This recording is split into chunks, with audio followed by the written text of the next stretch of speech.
కొల్లబోయిన పల్లె కథలు.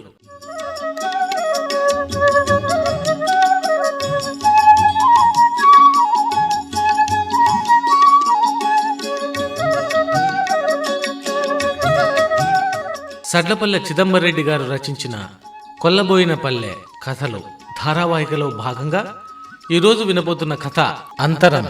ఈ కథపై ప్రముఖ సాహితీ విమర్శకులు ఆచార్య రాచపాలెం చంద్రశేఖర్ రెడ్డి గారి అభిప్రాయం వింటారు.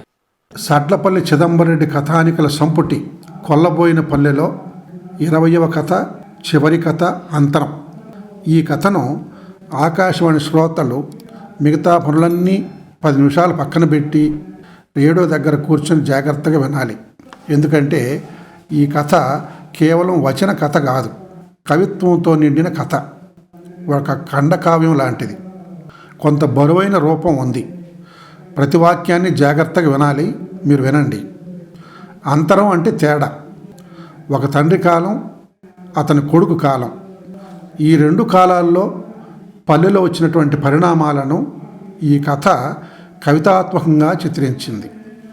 పల్లె పల్లెగా ఉన్నప్పుడు ఎలా ఉండేది, పల్లె పట్నం వాసం మరిగినప్పుడు ఎలా మారింది, ఇది అంతరం కథలో ఆంతర్యం.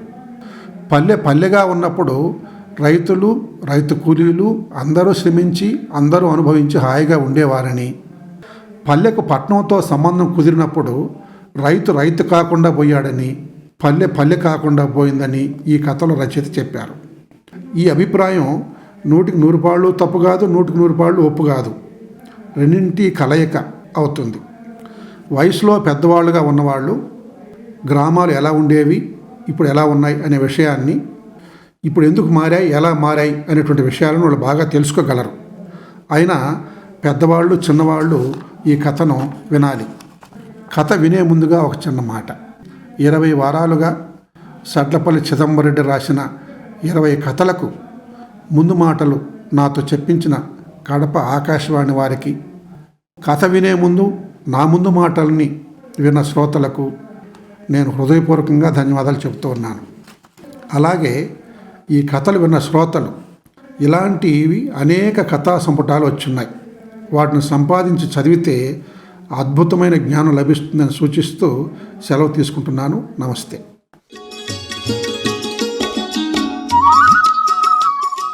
ఆచార్య రాచపాలెం చంద్రశేఖర్ రెడ్డి గారి అభిప్రాయం విన్నారు. ఇప్పుడు విందాం అంతరం కథ. క్షణక్షణాలుగా పరుచుకుని ప్రవహిస్తున్న కాలం కెరటాలు పొరల అరల అడుగులను తడిమితే సజీవ చలన దృశ్యాలై, పచ్చగా పరుచుకొని నాగేటి చాళ్ల ఒళ్ళు పులకించేలా కలల పంట పండించిన పల్లెలు కోకొల్లలు. ఆ చల్లని కొల్లుల పల్లెల్లో రెడ్డిపల్లె పసిడి ధాన్యాల బస్తాలు కనే పరువాల పడుచై, బస్తీ బకాసురుల ఆకలిని తీర్చే అన్నం కంచమై, కర్షక జన కర్మ జలాల కీర్తి చరిత్ర పుటల వరుసలకెత్తుచున్నప్పుడు సమాజం కళ్లకు రెప్పవాల్చని గడియార ముల్లై, కాయకష్టానికి నిలువెత్తు రైతు రూపమై, మానవ వనమైన జీవన గమనంలో పటాటోప కపటాల కిరీటాల్లేక వ్యక్తిగా జీవించిన మానవ శక్తి భూమయ్య. తూరుపు చేతుల్తో సూర్యుడు వెలుగుల నీళ్లు కునుకులు తీసే మబ్బు ముఖాలపై చల్లి తన వంతుగా బలవంతంగా అందరి నిద్దుర బద్దలు చేయడం నిజమైనా, భూమయ్య కళ్ళు తెరుస్తూనే ఒళ్ళు విరిచిన ఇల్లు చీకటిని దాచిన కిటికీ తలుపుల్ని భల్లున తీసేది. అప్పటికే తల్లి ఆవు తన కలల మేడ దూడ ఒళ్లంతా నాలుకతో తుడిచి మురిపాల పాలు కడుపార కుడిపించేది. భూమయ్య భార్య పెన్నమ్మ, ఇంటికి వెన్నెల రెమ్మ, తొలి కోడిని తట్టిలేపే ఆది వెలుగుల వేకువమ్మ. పనివారు తనవారని అంతరాలు తెలియని అమ్మతనమై గడప ముందుకొచ్చిన కడుపును కన్న కడుపుగా అన్నాన్ని వడ్డించే అన్నపూర్ణ. మసక చీకటి ఇంటి ముంగిట ముఖంపై గాజుల చేతుల గలగలలు పలుకుతూ కళ్ళాపి నీళ్లు జల్లి ముగ్గుల నిగ్గులు తీర్చేది. శ్రమించినా విశ్రమించినా చైతన్యం గంటల మెడలో శృతి చేస్తూ సమైక్య శక్తికి మూపురాలను గోపురాలుగా ఎత్తే ఎద్దులు. సాగర కెరటాలై లేచి పొలానంతా దున్నిన దుక్కెయి పరుచుకోవడానికి, కళ్ళెంతో పండిన ధాన్యం బస్తాల బండ్లై దొర్లడానికి సిద్ధంగా ఉండేవి. జీతానికి కాక జీవితానికి జీవంగా నిలిచిన జీతగాళ్ళు కొట్టంలో పేడ కసువులను పూల సువాసనల పసిపాపలంలాగా ఆప్యాయంగా అరచేతుల్లో ఎత్తుకొని తలపై మోసినట్లు సంపత్తుల సాధనాలుగా గంపలకెత్తి దిబ్బలకు చేర్చేవారు. మేడల నీడల వాడల వారికి పేడ అనే మాట వినికిడి ముఖాన్ని పేడిముఖంగా మార్చవచ్చునేమో కాని పేడ దిబ్బంటే వరాల పంటకు నరాల శక్తిగా చిదక చిదక కళ్ళకద్దుకొని చేర్చి ఆశల మేలిమి శిఖరాలుగా దినదినము ఎదగడం చూసి భూమయ్య మురిసిపోయేవాడు.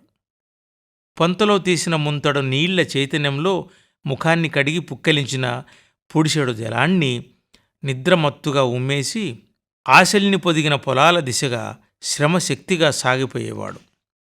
వడివడిగా సాగే అతని నడక పండిన పంట పొలాల దర్శనానికన్నట్లు కాక ఎన్నో ఏళ్లకు ముందు కనుమరుగై అప్పుడప్పుడే ఎదురవుతున్న కన్నతల్లిని కల్లారా వీక్షించాలన్న కాంక్షలతో పరిగెత్తినట్లుండేది.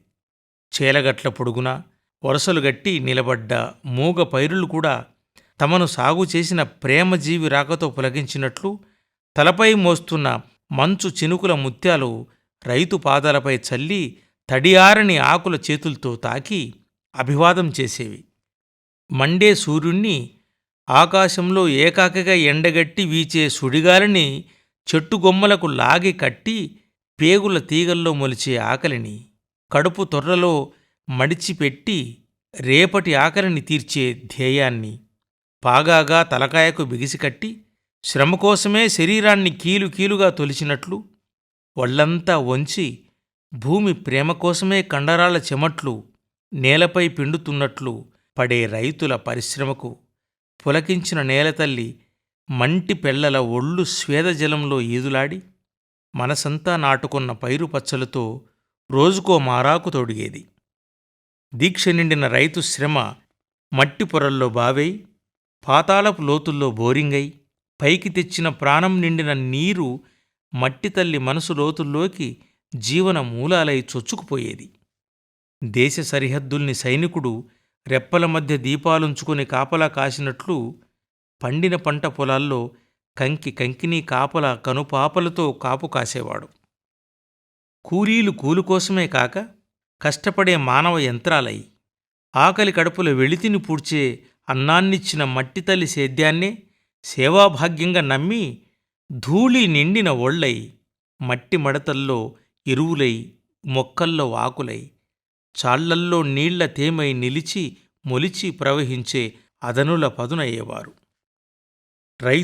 రైతు కూలీల శ్రామికతనమంతా లేతపచ్చని పైరులా నేలంతా వేళ్ళూని లోగుట్టుగా గుట్టల మట్టిగుండె జీవమూల్యాన్ని సజీవంగా వెదికి చంకల్లోని కంకుల గింజల పొట్టల్లో పాల చుక్కలుగా పెళ్ళుబికి ధాన్యంగా పంటగా రూపాంతరమయ్యేది. ఆ పచ్చని వ్యవసాయ ఫలాన్ని ధనవంతులు రుణవంతులనే గణింపుల గుణాలు లేక తల్లిపాలను పసిపాపల్లా పంచుకొని బతుకుతూ ఇతరులను బతికిస్తూ అడుగడుగు బతుకు నడక బాధ్యతగా వేసేవారు. 30 వసంతాల సంతులో ముగిసిన ప్రకృతి సీమలో కాలగమన పుస్తకం పుటలను తిరిగేస్తున్న భూభ్రమణంపై దొర్లి వర్తమానంలోకి తొంగి చూస్తే మనం రెడ్డిపల్లెలో భూమయ్య వారసుడు కోటయ్య. వేకువ గంటై కూసే తొలికోళ్లన్నీ సంకరీకరించిన మాంసం పంటలై కూరలు కావటానికి ఊరవతల వారాల్లో యూనిఫారంగా చేరాక పట్నం బస్సు మోసుకొచ్చే వార్తల పత్రికల పలకరింపులే కోటయ్యకిప్పుడు తెల్లారినట్టు తెలిసేది. భూమిని నమ్మిన తండ్రి భూమయ్యలా మట్టిలో నడుము వంచడానికి తనకు రైతు స్థాయి కన్నా జానెడు చదువు ఎక్కువ. బట్ట నలగనిది ఏదైనా చిట్టి పొట్టి ఉద్యోగం గెలిచే స్థాయికి మాత్రం వేపగింజంత బుర్ర తక్కువ. చదివిన చదువులతో పండబోయే గింజకు ధరలు లెక్కగట్టి వచ్చే వేల లాభాల ఊహల మావుల్లో మునిగి బేరం గెలిచి మెడలో పుస్తకట్టించుకున్న ఆడతనం అందించే కట్నం కాసుల కాఫీ కప్పు పెదిమను గంటకు చప్పరిస్తూ టీవీ రంగుల బొమ్మల అరిచేతి వైకుంఠం ప్రవాహంలో పడి కేబుల్ వైరు గాలానికి చిక్కిన బేణిష చేపై మంచం ఒడ్డున పడి నిర్లక్ష్యంగా దొర్లుతుంటాడు.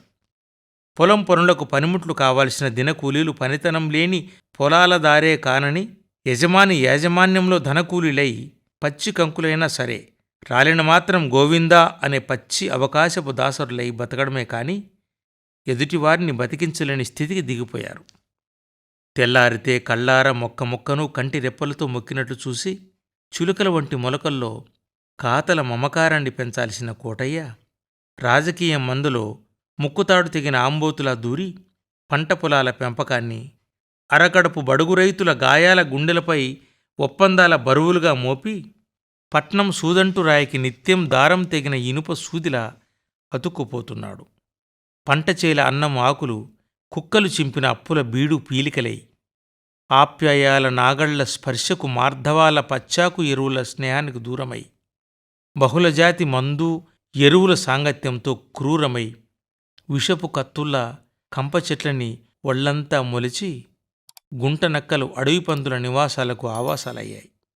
మట్టి పొరల వెలుగుల అరల్లో శూన్యం పొదిగిన గుడ్లు కాలం ఘర్షణల వేడిమి పీడనాలకు నాటుబాంబులు నింపుకొని కసిగా పేలి కక్షల పంటలు పుష్కలంగా పండిస్తున్నాయి.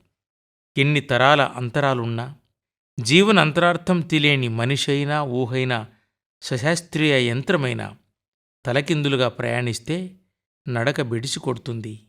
పరాధీనమైన వ్యవసాయం పత్తి చేనుల్లా పచ్చి విషాదాన్ని పూస్తుంది. మీరింతవరకు అంతరం కథ విన్నారు. చదివిన వారు శ్రీ కొత్తమాసి పుష్పరాజ్. ఈ కథపై మీ అభిప్రాయాలను మాకు తెలియజేయవలసిన చిరునామా, మీ ఉత్తరాలు care of station director, Akashvani, Kadapa 516001.